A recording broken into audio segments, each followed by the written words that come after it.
Oh, I knew looking at the camera. Is that where I'm? Okay, I just want to make sure I'm here, bro. You good now? Yeah. You sure? Yeah, let's get it, bro. All right. You ready? You ready for this? Hello, audience. CPGM Juice, CPGM Drew, doing a brief recap of the beginning of the 2020 NFL season, the kickoff game last night with Kansas City Chiefs and Houston Texans. Obviously, the Chiefs are defending Super Bowl champs, hosting the Houston Texans. And Drew, I just wanted to jump right in with you and ask you, what were your thoughts, man? High level, what were your thoughts in terms of how that game ultimately played out? You know, obviously there was no preseason. Did you think there was good football? Do you think, there was some rust that needed to be knocked off? What do you think? I thought it was good football, man. With them having no real preseason, you worry about people missing tackles, although there were some missed tackles, but it was kind of what I expected. And when looking at that game and all the expectations that you have for the Chiefs, some expectations that you have for the Texans, you're not sure what that offense is going to look like going into it. No more DeAndre Hopkins. And now, one of the things that I thought of as the game started, I might have been like the second drive, I thought about it when the Texans had the ball, and I was like, this might be that Matthew Stafford, no more Calvin Johnson type syndrome where now you're forced to go to everyone else and not to your guy. Mm-hmm.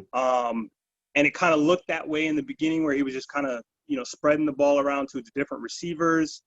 But ultimately, it just looked like Kansas City Chiefs had too much juice, which is what, they were doing last year. But I think there's something different about them in terms of not last year they were kind of doing it through the air.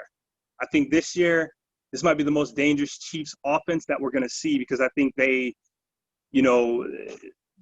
have a guy who they can just give the ball to and he can make things happen. And we saw it in college, and you know who I'm alluding to. So obviously you're talking about Clyde Edwards-Helaire, CEH, as we call him. He had an amazing debut on the ground.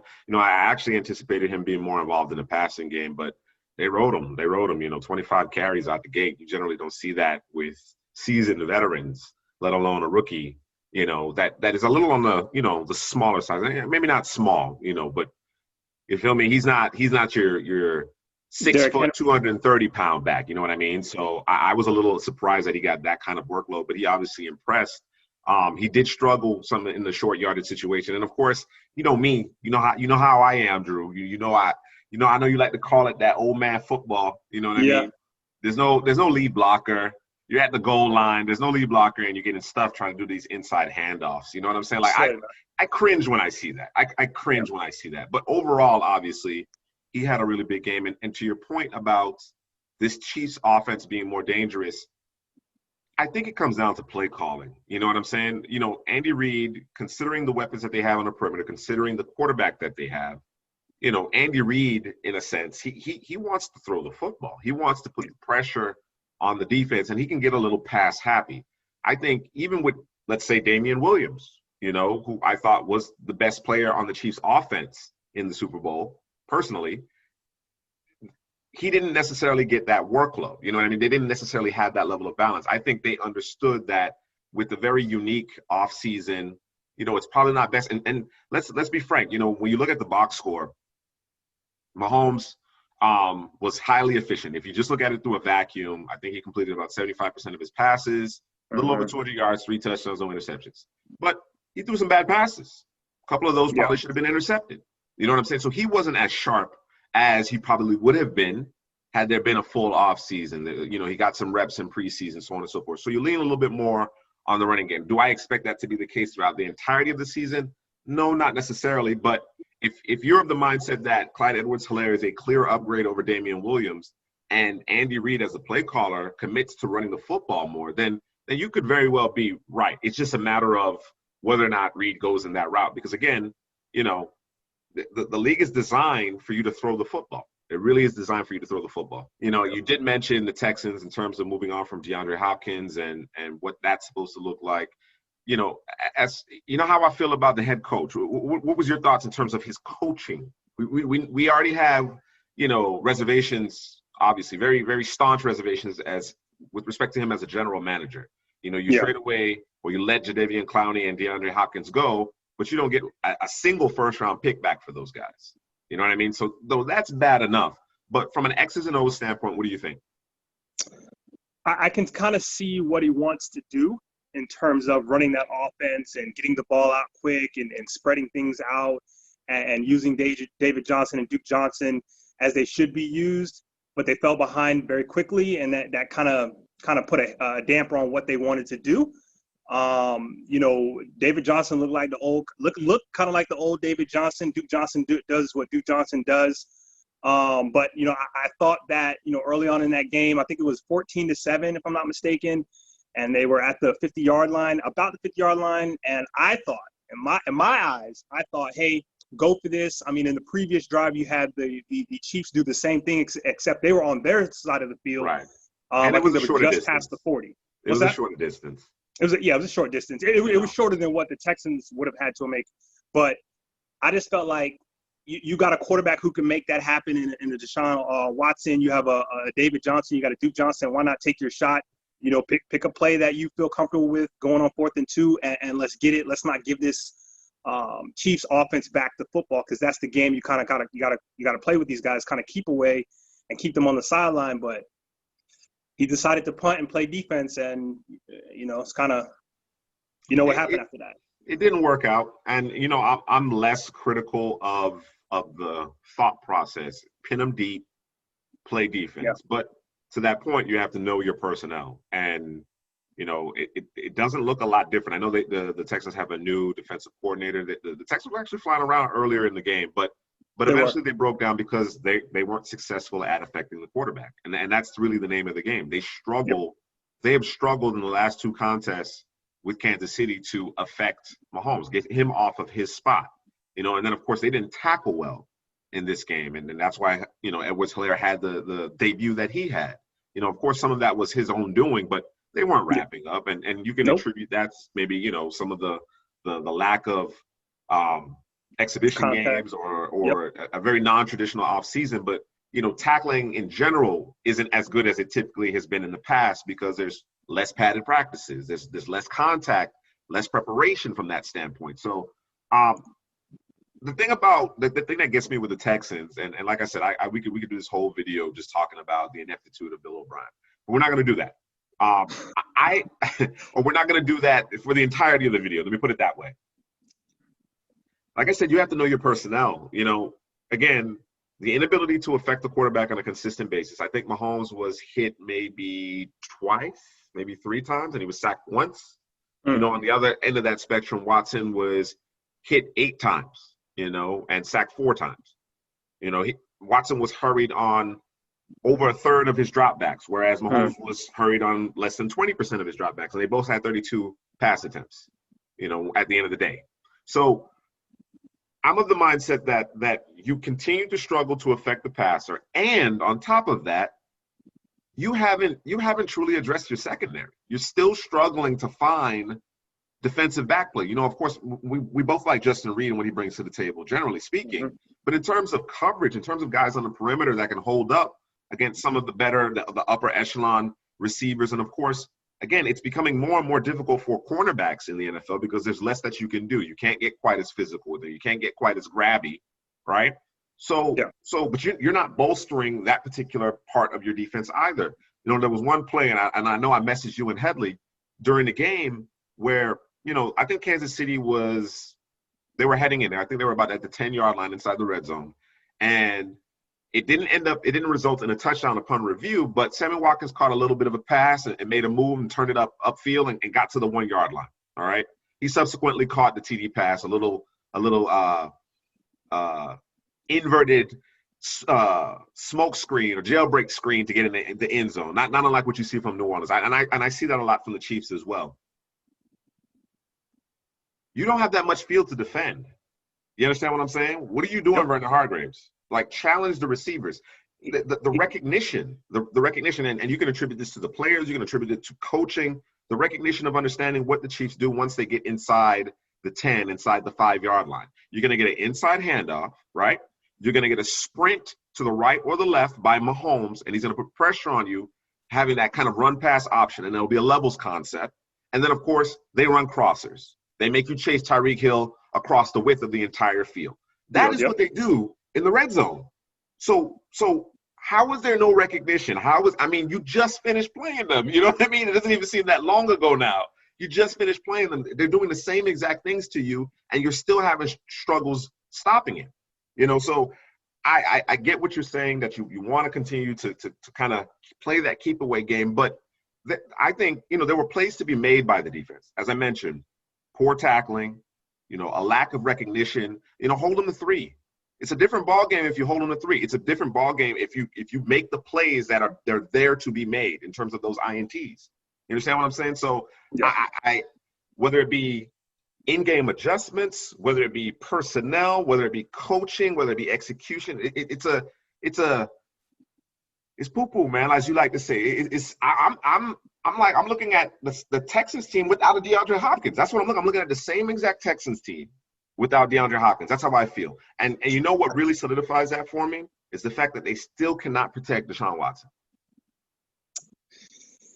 I mean, the protection piece doesn't surprise me at all. I guess they feel like, hey, he can do, as Headley would say, Russell Wilson type magic. I guess maybe that's what they're counting on, but that's not really what you want to do. And again, it looked early on like the game plan was to get rid of the football quickly, but that ended up turning into something else later in the game. Obviously, it's kind of playing into the hands of the Chiefs at that point because they're up. So, and as for the defense, man, there were plenty of times where they just didn't get any pressure, man. Mahomes is back there doing his thing, and you know how he does it. He's dipping in, dipping out. He's moving around in the pocket, and he's doing what he likes to do, right? You have quarterbacks who want to drop back, want to sit back there, look around, and be comfortable.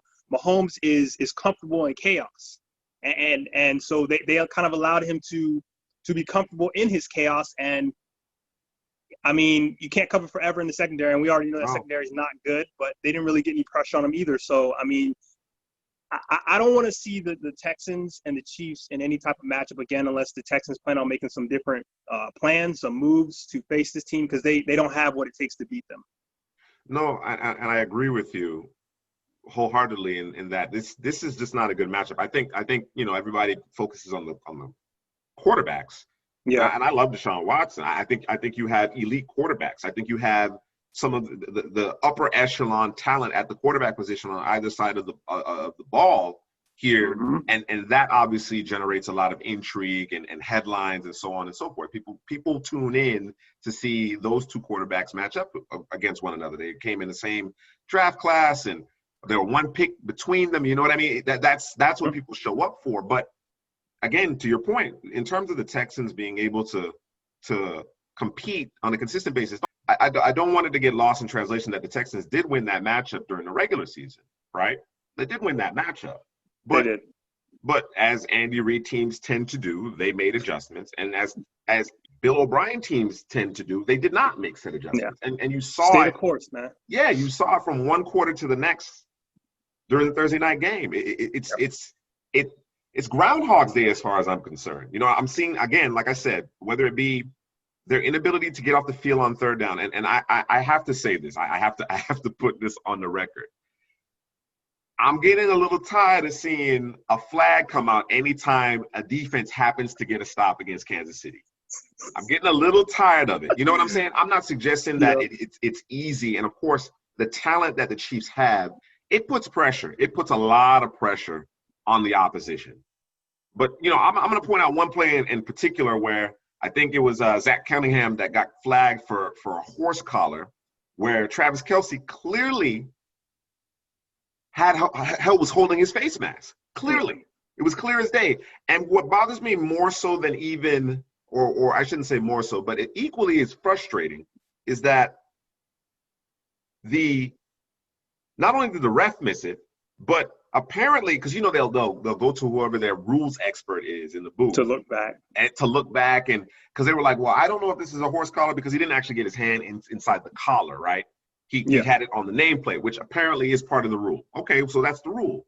But the face mask wasn't even discussed. There wasn't even, it looks like such and such may have gotten away with a face mask. That wasn't even uttered, as far as I recall. Correct me if I'm wrong, but that wasn't even uttered. So I'm of the mindset that there just seems to be too many instances where this high-powered high-octane offense gets bailed out in certain instances. You know, I'm not suggesting that it would have made a difference in this contest because, again, Bill O'Brien, in my opinion, whether it be as a front office exec, whether it be as an X and O coach on the sideline, he's in over his head. That's my thought process. But it just seems like, okay, well, it's already hard enough to stop them. They don't need any more help, as in the Chiefs. And I think it happens in every sport when you have you want to call the Chiefs the media darling team, the team that everybody loves because of the high power, because of the quarterback and they have the face of the franchise. There's no question about it. Yeah. And so I think league, that team tends to get away with more than most teams do. And there's plays we could point out in this past Super Bowl where things, you know, hey, where is the yellow for this? You know, it's clear as day, but they didn't call it. And I think that's one of the things that as the other team on the other side, you gotta know it's coming and you got to deal with it. And you're right. It's unfortunate, right. Man. It's frustrating. But yeah, I'm gonna put it this way because, you know, obviously I'm sure we have someone watching saying that, you know, there's X amount of plays where, you know, if you harken back to that Super Bowl where the Niners weren't flagged, and I agree. I agree. The problem is the officiating. All I'm looking for is objectivity and consistency. That's all I'm looking for. You know what I'm saying? There seems to be a very high probability that when the Chiefs go marching in, they're you know what I'm saying? They're in plus territory and they're getting closer and closer to that goal line. That third down play, because I'm always a little surprised when there is an incompletion when the Chiefs play. You know what I'm saying? Considering that Mahomes, at least in this contest, he wasn't really touched. He wasn't really flustered. You know, the receivers do a great job of creating separation. Then, of course, there's Andy Reid's play design, right? Mahomes is accurate, especially when he's under pressure. He's even better under pressure than he is from a clean pocket. You understand what I'm saying? So that's why, you know, there were some throws there that I was like, oh, that wasn't a good throw. But, again, getting back to the notion that there does seem to be a certain level of anointment here. And as far as, that's a really good team.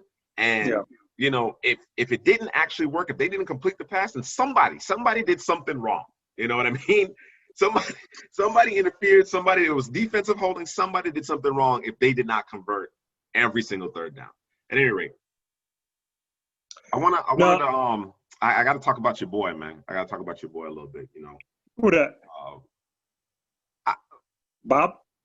Not just Bob, but Bob's recent acquisitions, you know, and one in particular. And Brandon Cooks, man. I'm over Brandon Cooks. You're over it now? You good? I'm good. I've been over Brandon Cooks for a while now. And the reason why is that Brandon Cooks is a good receiver. Don't get me wrong. He has excellent film as an NFL player. You know what I'm saying? That's why that speed, his ability to get vertical, his ability to make plays after the catch is desired by a number of teams. But he's bounced around a little bit here recently. And the thing that bothers me about Brandon Cooks, and this is what you lose without DeAndre Hopkins, is that when you need a play, he is not the guy. No. He can't make contested grabs. You know what I mean? He was what? You know, two catches, 20 yards, 5 receptions, and this is a second-round pick you gave up for him? Yeah. Like, I'm just – at the end of the day, Kenny Stills wasn't really involved. He came in late. There were a couple of targets, no receptions. You know, the only guy that was consistent was Will Fuller. That was the only receiver that was consistently creating separation, making plays. You know, you bring in Randall Cobb, you bring in Brandon Cooks. You know, you don't even use Kenny Stills for whatever reason. I'm not sure if Kenny Stills was 100% healthy or not. But and these guys don't bust a grape, really. So I get it. There's new receivers, new system. It's going to take time for guys to get on the same page. But I'm just you're not addressing the hallmarks of your defense, which is the pass rush and then guys who can cover man to man. You're not addressing that. You take a step back in terms of your run defense.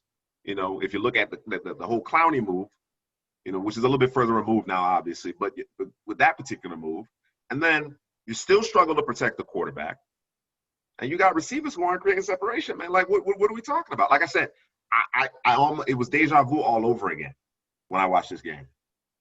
Let me ask you, what do you think Brandon Cooks is? You think obviously he's not our number one, obviously. because he can't be a go-to guy. Do you think he's a middle tier 2, a low tier 2, or is he scratching a wide receiver 3? I haven't seen, even in the 1,000-yard campaign that he put up with the Rams, I haven't seen even that middle tier 2 on a consistent basis. Let me put it that way. Yeah. I think he's capable of it, but I just haven't seen it on a consistent basis for quite some time. And your line of question leads me to another thing. And I understand. I'm talking out of both sides of my mouth. But you got a rookie cornerback who really played well, L'Jarius Sneed, for Kansas City last night. Played really, really well. You got to go vertical, man. You got to stretch him. You bring in all this speed. You got Will Fuller, you got Brandon Cooks. Kenny Stills has demonstrated that he can get vertical, and you're not taking any shots. You're not max protecting. You're not. You mentioned at the top of this video that there was clearly an emphasis on getting the ball out of Deshaun Watson's hands quickly as possible. But against a team like the Chiefs, against that type of offense, that type of explosiveness, you need chunk plays. Yeah. Because once they get going offensively, it's obviously hard to stop that momentum. And then, of course, they are designed to play with a lead. That's when Frank Clark, Chris Jones, who is a complete monster. Can I talk about Chris Jones for just a second? Yeah, man. Every time you turn around, bro, I'm hearing his name, clogging up holes, making plays. Honestly, I think Chris Jones, had he left Kansas City and entered free agency, he'd be the highest paid defensive player in the NFL. I'm not going to object to that, bro. I'm on board. And clearly they have a culture there in Kansas City that guys are willing to take a little bit less to continue to be part of that and truly enjoy what they're doing. They got a, as they call it, a brotherhood, you know what I'm saying, going there, and that's great. But I'm telling you, they got him for a bargain. You might think $20 million a year, 20-ish, or maybe a little bit more than that a year on annual average for a defensive tackle is too much. Not at all. Not for that guy. Not for that guy. There's only one interior defensive lineman that is better than him as far as I'm concerned. You could make a debate. You can debate whether or not DeForest Buckner is on the same level, but Aaron Donald's the man. And then to me, it's Chris Jones at that point. Chris Jones, yeah. You know what I'm saying? He affects the game that much, But I just wanted to put that out there, give him his flowers, because that's a beast right there. So let me ask you, so I'm just looking at these numbers, and I'm looking at guys who, we could throw #fantasy alert out there. Who surprised you from a fantasy perspective? I got one guy, and I think most people would know who that is, that surprised you in terms of you weren't sure what you were going to get from him until this past Thursday. It was David Johnson without question. Okay. You know what I'm saying? It's not that he didn't represent good value. It's just that the last time we saw David Johnson, he looked cooked. He looked cooked, man. Yeah.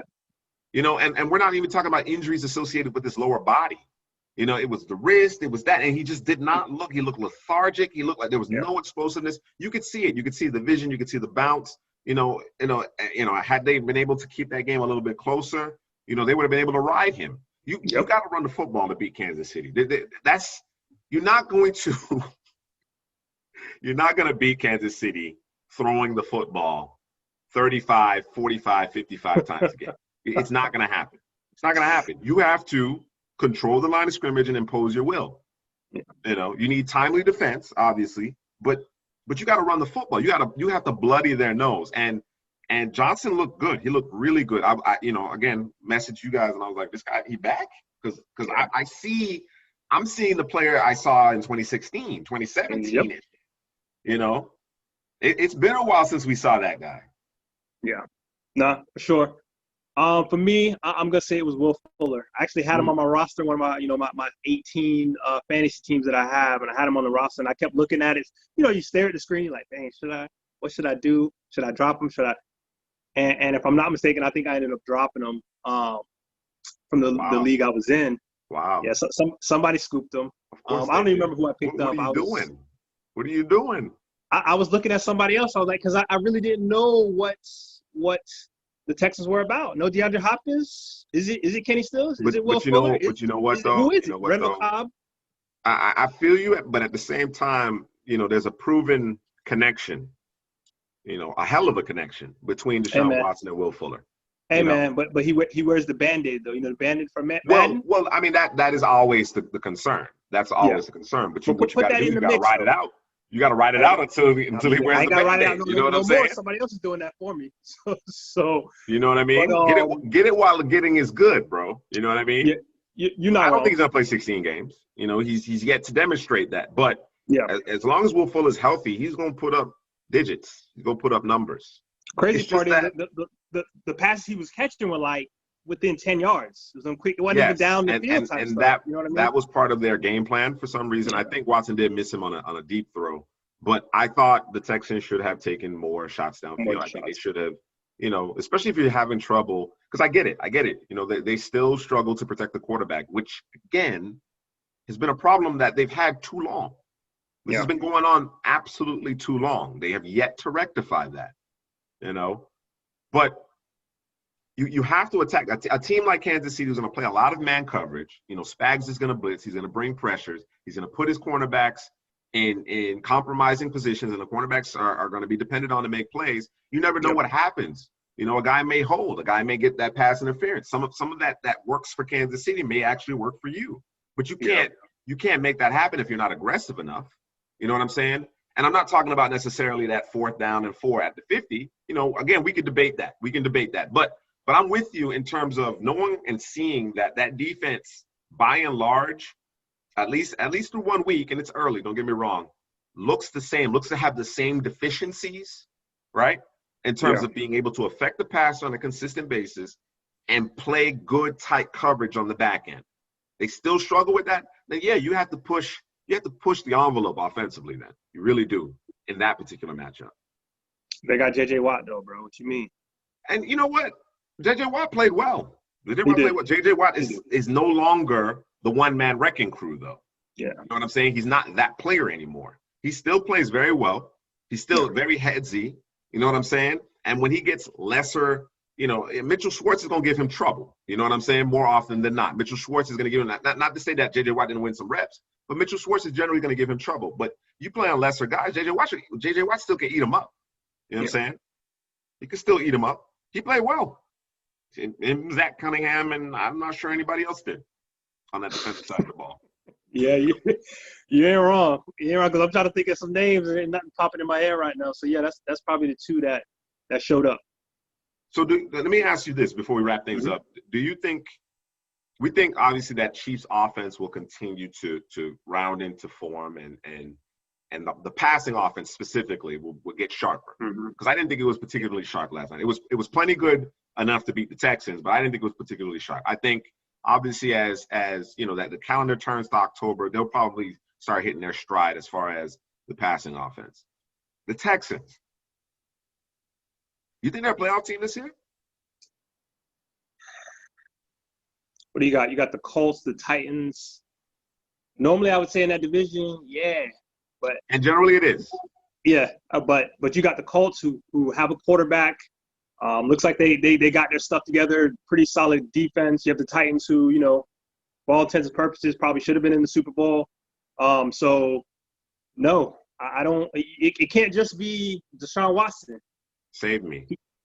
Russell saved me. Nah, that's different. Saved Bro. me. Yeah. That's no, that defense for Seattle is a little bit better than what we're looking at for the Texans. It's true. So it's true. No. Yeah, I'd be hard pressed. Now, you know, they find that balance.